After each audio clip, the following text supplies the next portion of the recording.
What's up, everybody? Welcome to Chris Fitzpatrick Speaks. I am Chris Fitzpatrick. Thanks for spending some time on the channel as we tackle another professional development topic. I want to welcome everybody who's been on the channel before and all my subscribers. Welcome back. And if you're new to Chris Fitzpatrick Speaks, please do me a favor. Subscribe to the channel for more great content. Hit the bell so that way you're aware of when new content comes out. And by all means, please share any of the videos on my channel with anybody that you think might get some value out of the experience. Anybody that you think might really enjoy watching one of the videos, whether it's on mentoring or personal branding or professionalism, anything can be shared. And anybody who works at a college or a university campus, feel free to embed the video in any of your presentations. If you want to bring my perspective to some of your students. I'm always happy to do that. So after 4 years of high school, 4 years of college, and now I'm proud to say 17 years in the world of campus recruiting and internship programs, there is one thing I have learned about myself, and that is that I operate on an academic year calendar. It sounds strange. Most people live their lives January through December on the calendar year. Some folks live their lives on a fiscal year, whatever their fiscal year is at their organization. There are plenty of people who live their lives on a tax year. Me, all about the academic year. If it's September when you're watching this video, Happy New Year. What an exciting time. A lot of folks love holiday lights and decorations. Me, I love dorm move-in day and college football photos. That's what really gets me excited for the new year and for the new season. Now, every single year for the last 17 years, I've been a part of internship and co-op programs that have won awards and helped build a talent pipeline for the company that I work at. I'm very proud of that. As a matter of fact, I often equate the experience of being in campus recruiting to what it feels like to be a championship-winning college football coach. And that's because at the end of every year, when I get to August and I'm saying goodbye to a lot of the interns as they're going back to school, they have made me feel as though we've just won a championship. And it's a terrific, terrific feeling.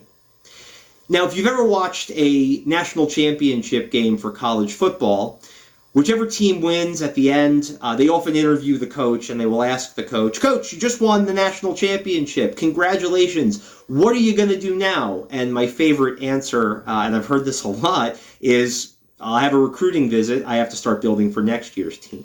That is exactly what it's like being in campus recruiting. You get through a tremendous internship program after months and months of recruitment and hiring. You execute this great program. And now, here you are at the end of it, you feel like a champion, and your mind initially switches to, I have to get ready for next year. And it's the truth, because if an internship program wraps up in August, career fairs start in early September. They've gotten earlier and earlier every single year.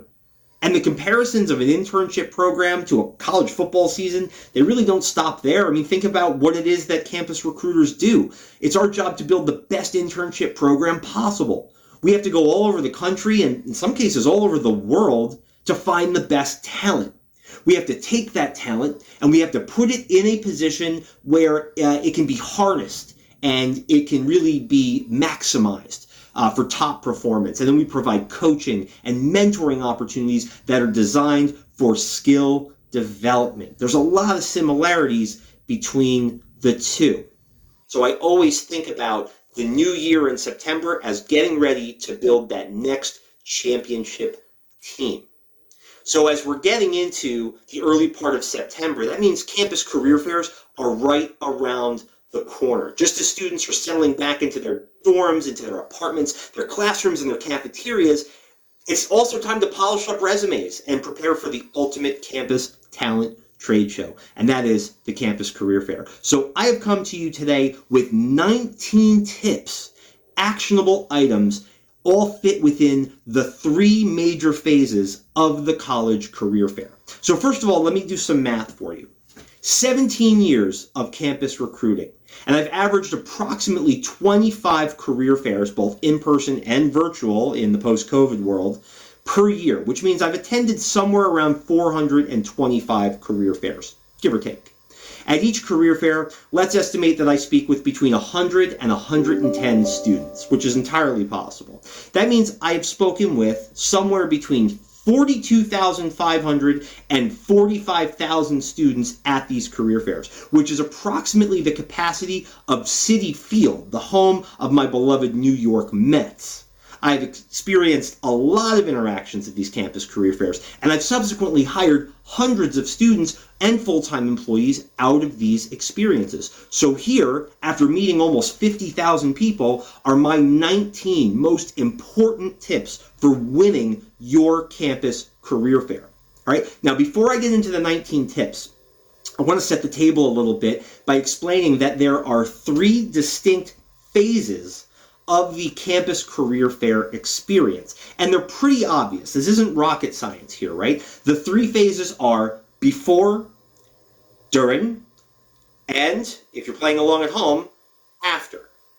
Now, of particular note is the fact that students spend a lot more time anxious about that during time frame than they do about the before or the after. But that's interesting considering the fact that the during time frame lasts 2 to 4 hours, whereas the before time frame can be days, weeks, months, even years you could be preparing for a career fair. And the after time frame, well, that time frame is interminable. It could literally go on and go on and go on as long as you're alive. That's the after period of a campus career fair, technically. More career fairs are won and lost in that before phase than in the during or the after, despite all the time we spend anxious about that during time frame. At career fairs, employers are going to be meeting dozens and in many cases hundreds of students, so you've got to stand out. And the most effective way to stand out is not to be gimmicky. It's a tried and true approach, and it is to be prepared. Preparation is awesome at a career fair. So let's start with the tips for phase 1, before the career fair. Again, if you have days, if you have weeks, if you have months, if you have years, you have the opportunity to put your best foot forward by preparing starting now for that campus career fair. Tip number 1, do a personal SWOT analysis.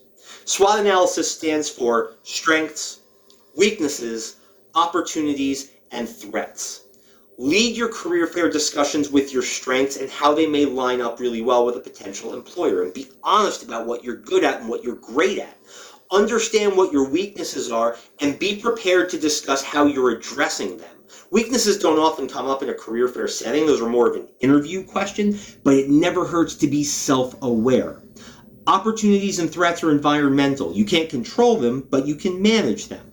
Understand where your opportunities lie, and also understand how to manage the threats around you, whether it's an economic threat, whether it's a competitive threat, or anything that could be a barrier to your ability to finding the company that you are going to work for. A SWOT analysis is a great way just to center yourself and focus on that self-awareness piece. And if you want to learn more about the SWOT analysis, check out my video, The Superhero SWOT, and learn a little bit more about some of the techniques that will have you going into this like a real superhero. Tip number 2, research the employers who are going to be at the career fair. This is a tremendous opportunity to visit your campus career center. While you're there, ask them what companies are going to be at the career fair. Are there any organizations that are going to be there that have a strong track record of hiring from this school? What are the partner schools that you value the relationships with the most? Are there employers that are going to be there specifically to hire my major? Also, use search engines like Google and use social media to research employers and learn more about what their values are. What do they have going on in the business world? What's important to them? So that way you can tailor your pitch at the career fair to what you learn from that research. Number 3, come up with a plan of action. Which organizations are you prioritizing? Visit them first when you're fresh and when you have time. If the Career Center has a floor plan set up of which companies are going to be where, tremendous. Great opportunity for you to map out your path and know where and when you're going to visit each of these organizations, likely in priority order. Know what companies are going to be there and know where they're going to be so you have your route ready. Number 4, check your LinkedIn. Here's a question for you. Can you tell me right now with confidence that your LinkedIn profile is 100% complete? If not, this is the time to make it right. And here's the best part. It's completely free.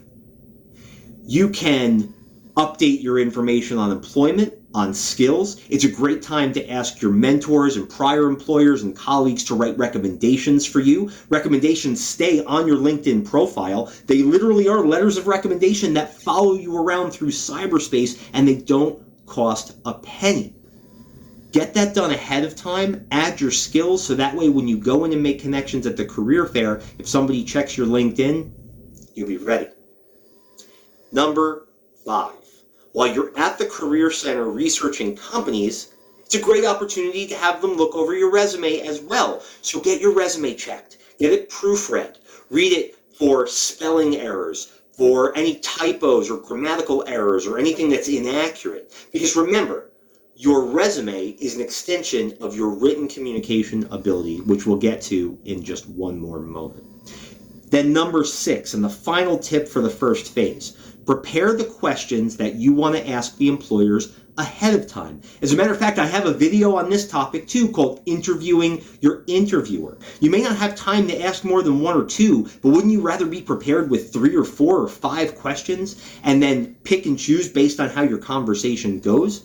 It's a lot better than going unprepared with questions and trying to make something up on the fly. So think about what questions you want to ask the employer, whether you want to ask the same question to all the employers or you want to tailor the question based on your research, which, by the way, I'm a very big fan of. Let's move on to phase 2, during the career fair. The big day has arrived, you've prepared, you've researched, you've done your due diligence, and now here you are at the career fair itself. Tip number 1 for during the career fair, be aware of all 4 forms of communication. This comes up in a lot of my videos. Understand your verbal communication. This is speaking clearly and loudly enough so that the employer can hear you. This is your word choice, how you communicate the words you utilize. Number 2 is nonverbal communication. Maintain eye contact, good posture. Smile. Even if you're wearing a mask at a career fair, you can still smile with your eyes. We know when you're excited and when you're looking forward to that conversation. If you and the employer happen to be comfortable shaking hands, use a confident but not a forceful handshake. Attire may not be business professional at the career fair, but consider your attire an extension of your personal brand and try to be as neat and polished as you can. The third form of communication is written, which I talked about a moment ago. Make sure that your resume is properly set up and that you've proofread it for any spelling or grammatical errors. Also remember that your follow-up emails and your LinkedIn profile, that's also an extension of your written communication, and that is important to employers. And then last but not least, there is the listening component of communication, which brings me to tip number 2 in phase 2, active listening. Instead of focusing just on what you want to say, I would advise you to spend twice as much time focusing on what you're going to hear. After all, we have 2 ears and 1 mouth for a very good reason. Practice active listening. Maintain eye contact. Affirm what you've heard and focus. There's going to be a lot of distractions around you at the career fair. Focus on the employer as they are giving you information because they just might be giving you the playbook to success at their organization if that's the company you end up wanting to work for. Tip number 3 in the during phase, take notes, give resumes. An employer might let you know something about the organization or about the job that sounds really important, and you want to jot that note down. Or after you step away from the table, you want to text it to yourself or even do a quick voice recording about what you learned at that table before you move on to the next one. But don't start recording or texting while you're still talking to the employer rep. They'll think you're not paying attention. Take notes on what's really important and that you want to revisit later, and when you're asked for a resume, hand them the resume that you have checked out with your campus career center. Don't be bothered or worried about applying online or the information there. A lot of employers will require an online application at some point, but remember, you're there at that point to make connections. Number 4, if the employer is taking questions, use the preparation that you've done and ask some of the questions that you prepared. Try to relate them back to the research that you've done. Keep these questions brief, and don't forget to respect the time both of the employer as well as the other students that are there to meet with that employer. If you try to monopolize the employer's time when they have a long line of students, they may get impatient and start thinking about when they can disengage, and the rest of your classmates are probably getting a little frustrated with you as well. Remember, you're not going to land the job at the career fair most of the time. The idea is to make a connection with an employer so that way you can have follow-up down the line. So you don't need to have all your fun just at this one table. Again, check out my video on interviewing your interviewer if you want some tips on some of the questions that you might be able to come up with. Tip number 5 in the during phase is answer questions honestly. Be authentic, be you. If an employer representative asks you something, don't fabricate, don't embellish, because if you do, you may end up giving them the answer that you think that they want to hear. You could also be putting yourself in a situation that you don't want to be in. That might not be the right company for you. And if they're hiring somebody that they think you are, but not the person you are, it might lead to a mismatch. Be authentic and be honest. Plus, when you're completely honest, less to remember. Number 6 in the during phase. After you visited all of the companies that you planned to visit, walk around a little bit. Meet some of the reps from companies that you didn't research or that weren't on your priority list to see if there's something out there that you hadn't really thought of, but you are interested in learning more about. Don't just walk out of the fair because you went to the 5 companies that you prioritized and you were really excited about, especially if there's 1 or 2 or 300 companies there. Take the opportunity to build your professional network. Remember, these employers have paid money to be there. You may as well take advantage of the fact that they are there and build your professional network. So walk around, visit some of the other tables, and you might be surprised. Your future employer might be one that you didn't even expect. Number 7 on the during phase. Leave the career fair and the table with calls to action. Ask the employer how you can follow up. If they're giving out business cards, take one. Send a LinkedIn request afterwards if they're comfortable with you connecting with them on LinkedIn. Now featuring your 100% complete LinkedIn profile. Whatever you do, ask what the next steps are going to be, even if you are more interested in the other companies. More on that in just a moment. So now you've gotten through the career fair. All that anxiety has washed away, but you can't forget that you're entering phase 3 of the career fair, which is after the fair, the post-fair work, which is also critically important. So tip number 1, post-fair, do a personal debrief. Self-awareness, very important. Think about it a little bit. What worked? What would you have liked to have done differently? How do you feel you did? And don't be too hard on yourself. Remember, these are learning opportunities as well. Think about what you want to change or what you want to improve on, but look at it as an opportunity to learn and to get better. Number 2, we've covered this a little bit, use LinkedIn effectively. You've updated your profile, you got recommendations written, and you asked reps about their level of comfort with you connecting with them on LinkedIn. Now it's time to make the connection. And don't just send the connection request.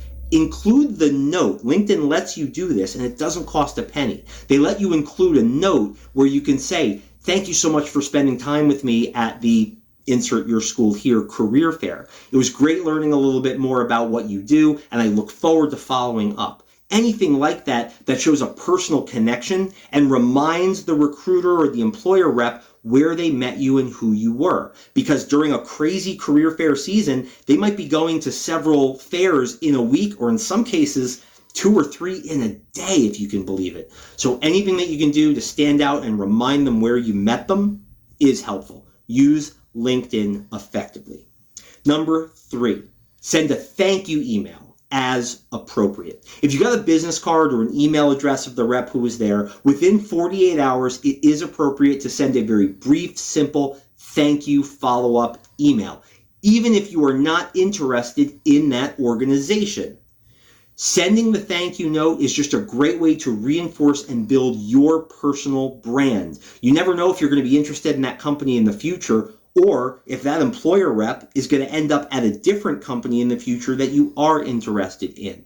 So building goodwill, especially when you have an opportunity to do it, is not an investment that you should let pass you by.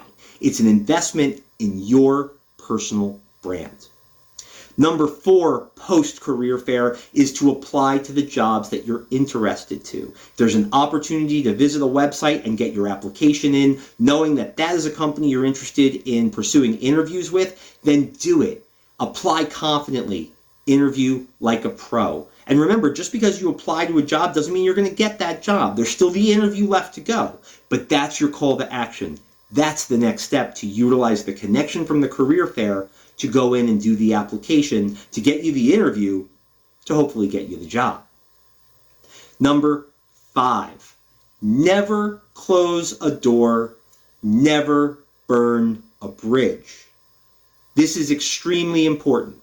Every interaction at the career fair is a networking opportunity. Even if you realize that the company you're talking to or learning about is not the right fit for you, that is not a reason to burn a bridge or to slam the door shut. There's nothing wrong with taking 4 or 5 minutes to actively listen and to do that follow-up work despite the fact that your heart lies somewhere else, because you never know where that connection is going to end up popping up again in your life somewhere down the line. So never close the door and never burn a bridge.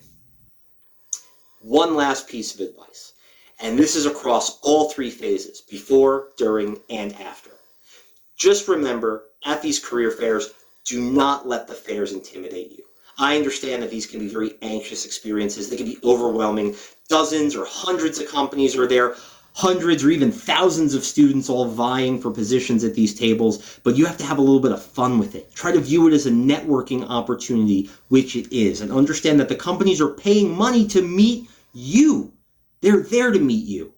Career fair representatives, we were all once job seekers ourselves. We can empathize with you. We respect you. We want to meet you and get to know you. And we want you to succeed. Because if you succeed, especially if it's with us, that's what made that career fair successful for that organization. And that's what's going to keep us coming back to meet more of your classmates in the future. Own your personal brand. Be authentic. And remember that no matter what, you deserve to be there. That was 19 tips on how to win the campus career fair. Please, if you like this video or any of the other videos and the content I provide, don't forget to subscribe here at Chris Fitzpatrick Speaks. Hit the bell so that way you're notified when new material comes out, and share it with anybody you think might benefit from this information. So this way when new videos launch, you can help spread the word and help your colleagues, your classmates, your friends with something that they may be working on. And most of all, as always, thank you for spending some time with me, and good luck at your career fairs.